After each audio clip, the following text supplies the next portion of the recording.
So I'm going to begin today by asking the question, who are you? Who are you, right? Who is the person you hope to become one day? Who do you aspire to be? What qualities does this person have? What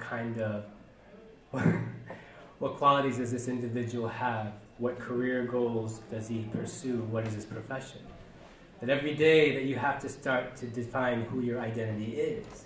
That as individuals in this country and as college students, that you are working towards a goal, right? That you are developing your identity as an individual, and this identity goes beyond career aspirations and educational aspirations. So when I ask the question, who are you? It's more than just a doctor, because if I said, okay, you're just a doctor, you're going to say, I'm more than a doctor. I'm a woman, I'm a man, I have a family, I have kids, I have hopes, I have aspirations, I have qualities about myself that make myself unique, right? I'm more than just my profession, I'm more than just my major, I'm more than just some pre-medicine, some pre-law, I'm more than just an engineer, right? Because I studied Arabic, I studied Islam, my faith means a lot to me. So I'm more than my academic goals, I'm more than just my career aspirations. So if I ask you that question, who are you? And if you were to construct your identity, what would it look like? Would it be more than just that career aspiration? Would it be more than just your educational aspirations? Who is that person you hope to become one day? Because believe me, once you have accomplished your academic goals, once you've accomplished your career goals, you have to live the rest of your life. So who is that person you want to be when you're living the rest of your life? What qualities does he possess? And that's an important question that you start asking yourself. That's an important question that you start asking yourself now. Because it takes time to construct a picture of that person you want to be down the road. So the first question I ask is, beyond career and academic pursuits, what qualities does this person have? What are some of the outward qualities that this person possesses that you hope to be one day? What qualities? Is he giving? Is he honest? Is she also? How does this person interact with their environment? How do they interact with their surroundings? How do they treat their neighbor? Right? How do they treat their kids? How do they treat their wives, their husbands? How do they treat their children? What other qualities does this person possess that they exude to society? Where does public service come into play?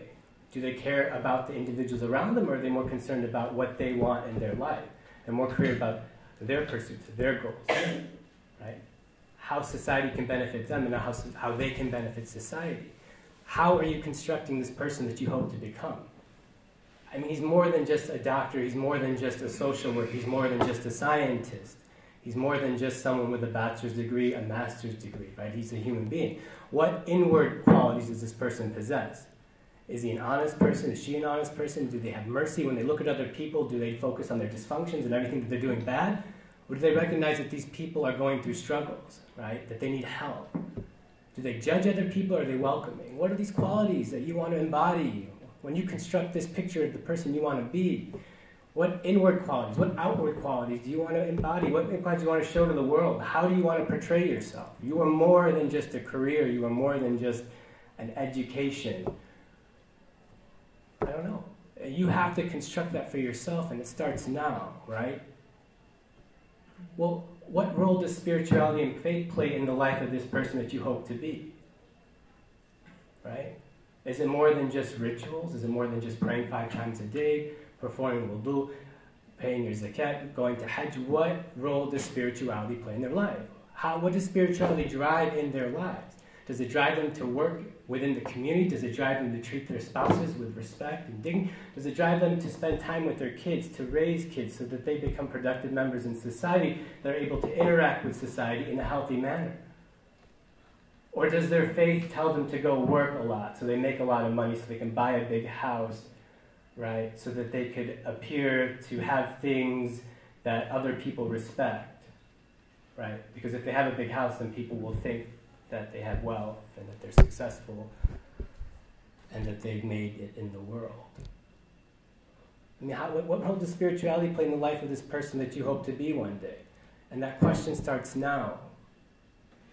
Because you can either look at life as a to-do list.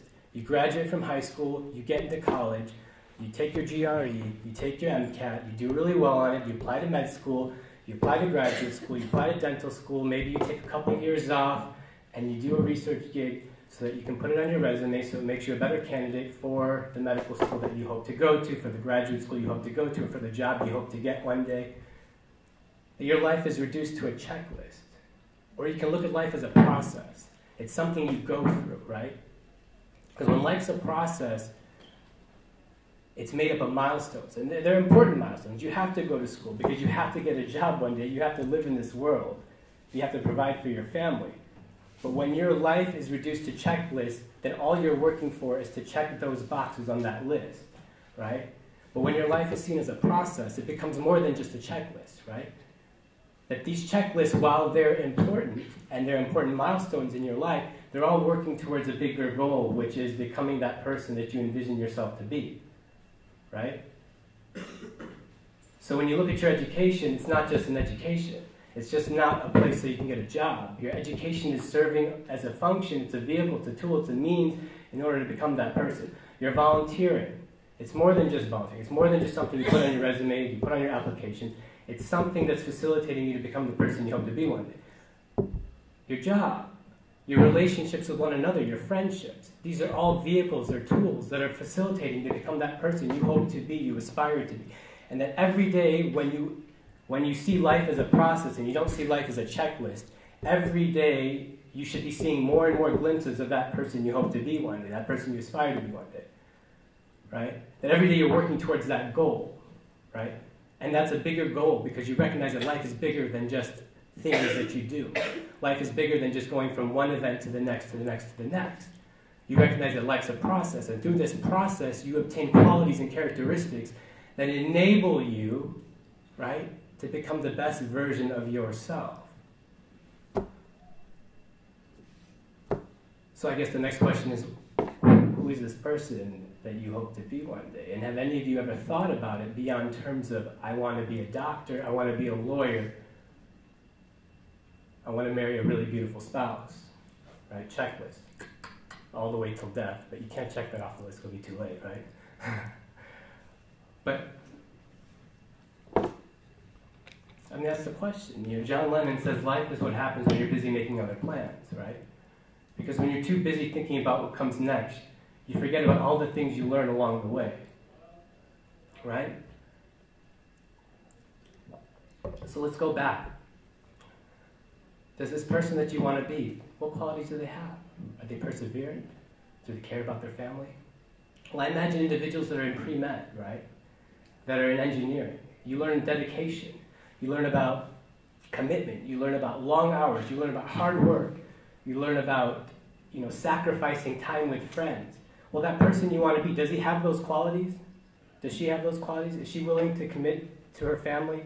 Is he willing to commit to his children? Is he willing to sacrifice fun in order to take care of his family? Right? That even in mundane things, right, that you may think don't give you these qualities, you find those qualities, right? Okay, someone that's a social worker. They see things from a different perspective, right? They learn about different cultures. They see the problems and the challenges that people face, right? It becomes more than just some degree, right? Because these qualities enable them to acquire those qualities that they hope to embody when they become older, right? That person that you want to be that I keep talking about. Well, when he looks at other people, is he judging them? Is he saying, look at this dysfunctional person, the maker of his own problems in life? Or is he saying, wow, that must have been really hard to grow up without parents, to go through foster care, right? To not have people that cared about you. I can understand why he is where he is in life. So even as you're going through school, you're learning things and you're obtaining qualities, but if you're not conscious of those things, if that part of your brain isn't turned on, that's able to see life as a process, that yes, you are accomplishing a goal that's going to get you a degree, that's going to have your name on it, but those 4 years you went through, you acquired really beautiful qualities that facilitate you becoming that person. But unless you're awake during that process, unless you're not going through life on autopilot, what do I mean on autopilot? That means that you're just focused on what's next, but you're not enjoying, you're not learning, right? You're not gaining those qualities that you can't measure, those intangible qualities about life. You're not processing that information, you're not processing those experiences. then you're not going to take those qualities with you. You're not going to acquire those qualities. And so when I talk about self-development and self-growth, looking beyond career aspirations, I'm not saying abandon becoming doctors or lawyers. That's not what the point of this discussion is. I'm saying that as you're going through this life journey, you have to turn that part of your brain on, that you have to wake up, and you have to recognize that as you're taking those exams, that you're going to acquire thas you're going to acquire these qualities. As you take those exams and you see that you stress out all the time, you see that you are constantly anxious, you see that you get angry at your peers, you see that you feel like you're defeated, that you're a failure, that's giving you knowledge about yourself. That's telling you areas that you need to work on, but at the same time, as you reach these milestones and you accomplish things, that's also telling you those positive qualities that you have in yourself, right? And so with that, deen and dunya, they're not separated, but they go in hand. They correlate with one another. One facilitates the other. And we cannot see them as two separate entities. This idea that dunya is in the hand and not the heart, we hear that all the time. Well, what does that mean? That when the dunya is in your heart, you're only working towards things that could provide you direct material benefit. But when it's in your hand, all it is a tool, it's a vehicle, it's a means, and that's it. That you aspire for those things, but because it's a tool, because it's a vehicle, it's only helping you arrive to that person that you envision yourself to be one day. That person that's adorned with beautiful qualities, inward and outward. That person that is engaged, that has sacrificed his life, that has committed himself to creating the best version of himself. And every day you go through life, even the most mundane things like taking an exam will help you become that person. And that's very critical and that's very important to engage in self-reflection every single day. Life is what happens when you're busy making other plans. Because every day you can learn something new about yourself. Every day you learn a positive quality about yourself. Every day you learn something that you need to do to work on yourself. Life is what happens when you're busy. I'm going to keep saying this until you remember it. It's an incredibly powerful tool that the most mundane life in the world, you could be a janitor, and every day you could be discovering new things about yourself. And that's the beauty of life. Right? That it's an inward journey, it's not an outward journey. And when you reduce life to an outward journey, to a set of items on a checklist, then you're reducing your life, right? Because in the sight of God, you can have a president of a bank, you can have a doctor, and you can have a janitor. And the janitor could be at a higher spiritual level than the other two individuals. Why? Because he's engaged his life in this inward journey, in adorning himself with beautiful qualities, in adorning himself with beautiful outward qualities, in coming to know his Lord through his experiences in this world. Whereas the other two individuals have focused and dedicated their life purely on their own gains. Life's a process, life's a journey. And you can be anything in this journey, right? But the way you view this journey, the way you frame it, will dictate how successful you are in the next life. And so as I continue with this talk, good, we're good on time. I want to share a story about a client that I have. I make up the name, I made up the information. So her name is, we're going to say Susan, right? So Susan, at age 22, graduates from one of the most prestigious undergraduate universities, gets a full ride to one of the top 5 law schools, right? By the age of 25, she's working at one of the biggest law firms in the country. By 30, she's a partner, first female partner in the law firm ever. 5 years, partner, a woman.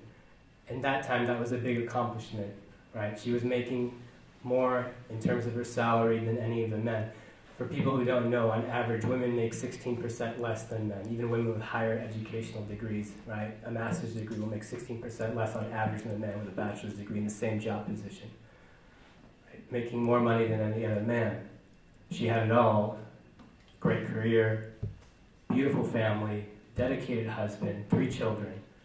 At age 35, she has bipolar type 2. She goes into psychosis. She spends the next 2 years in a psychiatric ward. They had to strap her down because of her suicidal ideations. She spent the next year seeing psychotherapists and psychologists, right?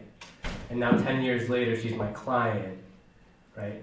And after 10 years of psychotherapy and with a combination of 14 medications, she can live what appears to be a normal life. But what does that normal life look like now, right? Well, that normal life is composed of her doing nothing. She can just exist. And oftentimes she would sit and talk to me about how she didn't know who she was. She used to say that I used to identify myself by being an intelligent woman. But after she experienced her psychosis, right, she lost her ability to think. Well, I used to identify myself by my education, but that means nothing because I'm not a lawyer anymore. And I used to identify myself by my career, but that doesn't mean anything because I don't practice law. She didn't know who she was. She said, I used to think that I was a dedicated wife, but I have a hard time being a wife now. And I used to be a dedicated mom, but my kids, they don't even know who I am because I've been sick for 10 years. And it's like I'm starting like all over again with them because now they're adults and I miss those transformative years in their life. She lost it all. And so when she talks about her identity now and who she is, she says that the only thing I really have is myself and my beliefs. She's a Christian and my belief in God. I mean, she had to lose everything to recognize that. But as Muslims, we already know that life is short and it passes quickly. And we have this higher calling that goes beyond education, career aspirations, wealth, social status, friendships, what people think of us, how we try to do things to please other people. Right? We have a higher calling than that. And all the things that we strive for in this world, in this life, they have benefit. And I'm never going to say that getting an education has no benefit. It does. Getting a job that pays well has a benefit, right? But all those things will remain here when we die, and the only things we take to the next world is ourselves. And the extent to which these things that we worked for, our career, our education, the extent by which they were utilized in order to develop our character, our sense of morality, and ultimately draw us closer to God, that's the extent that these things will benefit us in the next world. That's the extent that these things will benefit us in the next world. So the question I ask is,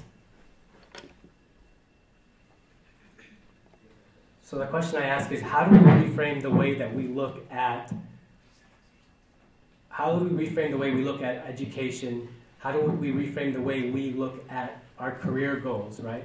How do we reframe this in order to ensure that we are growing as individuals, that we are engaging in life as a process, that we are becoming a more complete person every day, that we're seeing glimpses of that person that we want to strive to become every single day.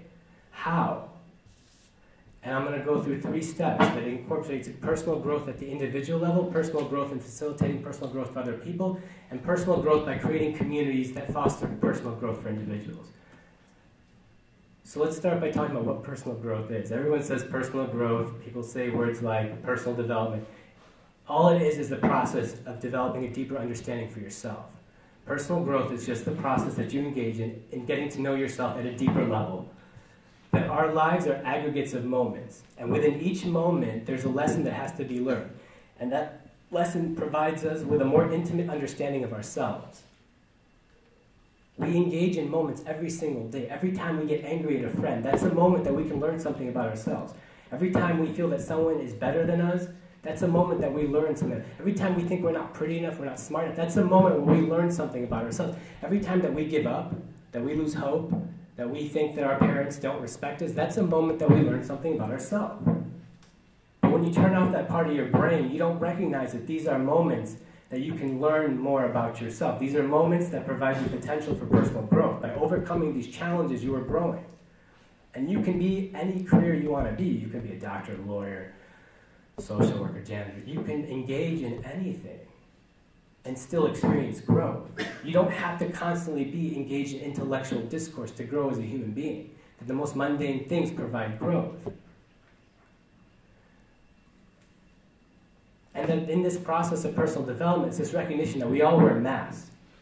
And self-development is the process of removing these masks, right? That we all build barriers within ourselves. Some of us don't even understand why we get angry. Some of us don't even understand why other people make us feel terrible. Some people don't even understand why we feel so insecure. We don't understand aspects of ourselves, and all personal development is it's removing those layers And each layer you remove, each mask you remove, you see your true self, right? You're able to be honest with yourself. You're able to recognize yourself. You're able to foresee when you're going to get angry. You're able to understand why someone makes you feel the way you do. You're able to understand how you're going to react in a situation that presents itself. You're able to avoid situations, that you can see things. You're able to feel that immediate feeling in the pit of your stomach when you want to erupt, explode, tell someone what you really think about them, right? And all personal development does is it allows you that unique knowledge about yourself. Man arafa nafsa arafa rabbahu. He who knows himself knows his Lord, right? That the more layers you take off yourself, the closer you're getting to your fitra nature. The closer you're getting to who you really are inside. And ultimately, personal growth at an individual level is recognizing that this world is a mirror, and it's just reflecting back to us the things we don't see in ourselves.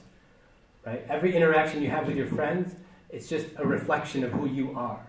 Right? Every time you get angry, and I keep going back to angry, every time you feel insecure, every time you don't feel you're good enough, you don't measure up to someone else's standards, every time you feel like people are getting on your case, that people don't respect you, that people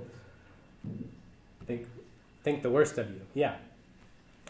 These are just, you could have told me this earlier.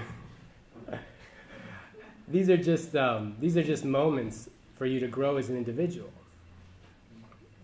That our interactions with people are more telling about ourselves than they are about other people. And that's all personal growth and development is. And so I just want to encourage you all, as you're going through this college process, to continue to engage in this process. That you can do anything career-wise. And that's the beauty. The title of the talk was misleading because it might make people think that certain careers don't allow you to grow as a person, and other careers do. That the social sciences is the way to go if you want to be the next Freud, or the next, no, don't be Freud, the next Thoreau, or the next great thinker, right? Whereas if you become an engineer, if you become a doctor or a lawyer, that you're just limited, that you don't really have anything to offer society in terms of, real thinking. I don't know. You do, but that's the mentality that people go with. That if you do pick one career, that you're going with dunya, and the other career is what takes you down the path of deen, and that's not the case. That it depends on how you approach life. That's what matters when you're talking about elements of self-development and self-growth. Finally, whose definition of self-growth includes developing other people? And I always mention this Rumi quote, your task is not to seek for love, but merely to seek and find the barriers within yourself that have built up against it. Right? What does that quote mean? It means that love is something that's within ourselves. We try to seek it in other people, but it's something that's in us, and that it's been buried inside of us. That our life experiences have conditioned us in such a way that some people have had tougher lives, and they built more barriers and more layers, and other people may not have had the same type of experiences, and they haven't built those barriers. So where are those people who haven't had those same experiences in helping those other individuals where love is buried deep inside them undo those layers? Where does helping other people grow as individuals play a role in your own personal growth? That person that you want to be down the road, that person that you aspire to be, is his definition of self-growth and self-development, is that person, does he want to help other people understand who they are, right? Where does that role play? I mean, and if you ask anybody, everybody has a reason for the reason why they are, but no one's willing to do the work. No one's willing to take time out of their day to sit with someone and to understand what's going on in their lives, right? No one's willing to do the work, but everyone's willing to criticize and complain about everyone else. And you see it playing out in our communities all the time.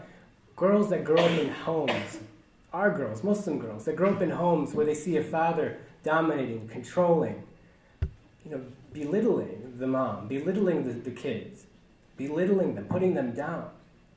And then we wonder why we have issues of domestic violence in our communities.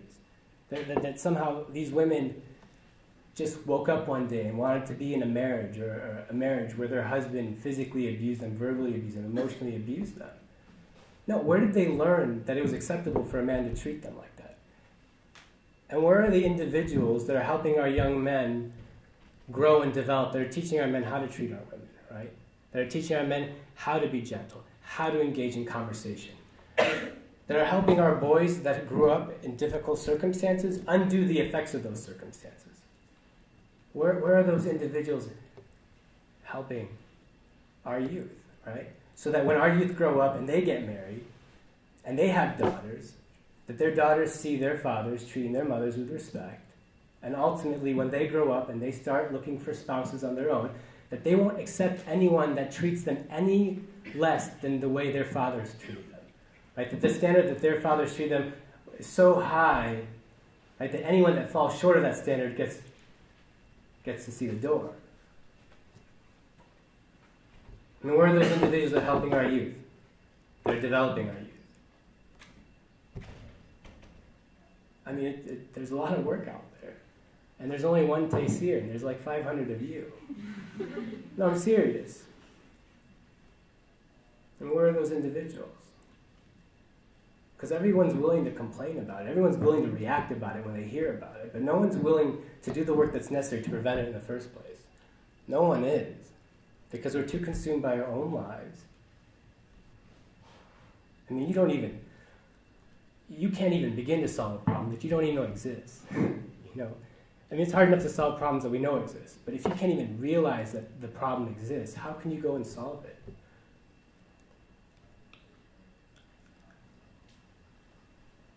And finally, I want to talk about definitions of individuals who conceptualize self-growth as developing communities, right? So ultimately, we're moving from developing yourself as an individual, developing the people around you, and ultimately creating communities that when individuals enter those communities, that they grow as a result of just being part of those communities, right? And as students having your own Muslim community here, what qualities do you want to see within that community? And what purpose does that community serve? Is it inclusive? Does it foster spiritual, emotional, and mental development? Does it create an environment or a context that allows individuals to reach their maximum potential? I mean, how does it look? Does it accept all individuals? Does it accept all types of Muslims? What about the non-religious ones? What about the ones that don't pray all the time? What about the ones that have alternative lifestyles, like, alternative Muslim lifestyles? Does it accept them, or does it reject them? What's the goal of the community? Is it to only allow people that think, act, dress, listen to the same scholars that you do? Or is the goal of the community to at least make people feel like they have a connection to their faith? I don't know. You have to create that. Because when you create that community, you put people in it, that they are changed just by being part of that community. If that community accepts them, if that community loves them, if that community makes them think about things that they never thought about, if that community teaches them things that they never learned before, if that community makes them see faith and religion in a way that they didn't see back home when they grew up in their family's house that might have had a more cultural, traditional way of teaching Islam, that community might open them up to new understandings of faith, which then expands them spiritually. And it might set them on a very different path in life. So what's the goal of the community that you're creating? Are you limiting who gets in and who isn't allowed to get? What's the goal? Right? I don't know. I mean, you have to define that for yourself. The same way you have to define that person you want to become. The same way you have to define how seriously you want to take your personal growth. The same way you have to define how seriously you want to take the growth of other individuals around you that are struggling in life. The same way you have to take seriously the communities that you begin to create, that other people enter into, that will affect them. Do you want to create communities that push people away and make them more disgusted with this religion? Or do you want to create communities that are inclusive and draw people into this religion and give them a more positive idea and understanding of this religion? And so when we start with talking about career aspirations, looking beyond career and education aspirations, and we start talking about personal growth, we start by constructing this picture of the person we wish to become. We then look at the things that are in our life and how those things, right, how those things facilitate us becoming what we hope or we strive to become. If every day you're not seeing more glimpses of that person, then there's something wrong and you need to reassess the way you conduct your lives. But if every day you feel you're getting closer, then you are developing as a person. And then outside of that, you have to look beyond yourself. How do you develop your own social circles? And then how do you develop the community? How do you create communities that then foster that? And that's a question we all have to ask ourselves. And when you start constructing this picture, this person, it's constantly changing, because you're constantly changing. Every month that passes by, you learn something new, you experience something new, and that changes the way you look at the world. That this is a dynamic process, it's a lifelong process, and you never actually arrive there. But through this process, right, by being awake and not going through life on autopilot, what do we call it, autopilot? That you just develop a more complete version of yourself. And ultimately, that more complete version of yourself that's adorned with beautiful qualities inward and outward is what you're going to take when you pass on from this world and you meet your Lord and you are judged based on your actions. So I'm going to end it here. I apologize if I've said anything that's offended anybody. They say you give a man a gun and he walks with a little more swag. You give Sadiq a microphone. So I'm going to stop right here if there's any...